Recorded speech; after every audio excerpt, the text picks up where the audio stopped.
This clip was taken from the series Asking for a Friend, What We All Think But Think We Shouldn't. The entire series can be found at fromthefray.com/asking.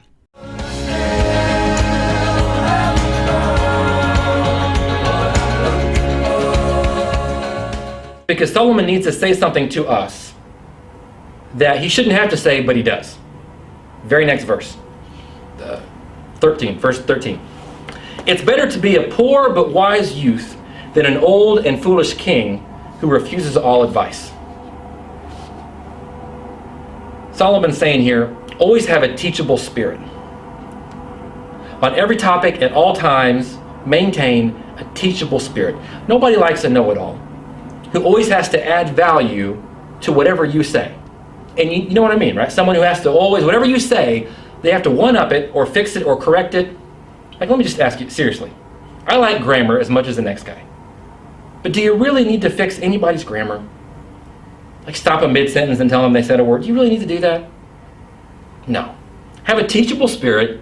Be very selective about the times when you need, use that word carefully, need, when you need to correct someone. Instead, just have a teachable spirit.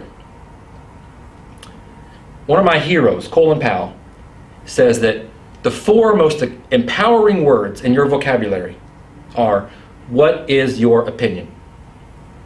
Everybody loves to hear that. What's your opinion, man? Hey, come here. Can I ask you a question? What do you think about this? Can I get your advice? Have you ever seen anything like this before? Can you tell me what you think about this? What do you think I should do? What's your read on this? What is your opinion? Everyone, you feel good when someone asks you that because you feel relevant. You feel like you matter. This is how you add value to people's life and make them friendly towards you. And listen, that question, what is your opinion, doesn't obligate you to anything other than sincerely asking them what they think. And listen, that's all you gotta do. Finally, when you're talking to someone, be humble. Even when you're the king talking to a young man, Solomon would say, stay humble. I don't care what your rank is. I don't care what you're wearing on your collar or your sleeves. It doesn't matter. Stay humble. There's never an excuse ever to not be humble. Now that's a ruined word. Society hears that word and goes one direction with it. We need to fix the word humble if we're going to apply it to our lives. Usually when we hear humble, we think of some person who says, woe is me, and they look like an unmade bed, and they're always talking down about themselves. It's not what we're talking about here. That's not humility. Humility is other people focused. And we have to constantly remind ourselves, be humble, be humble, be humble, because we're not naturally thinking about other people. Right? You wake up and you think, how does me feel today?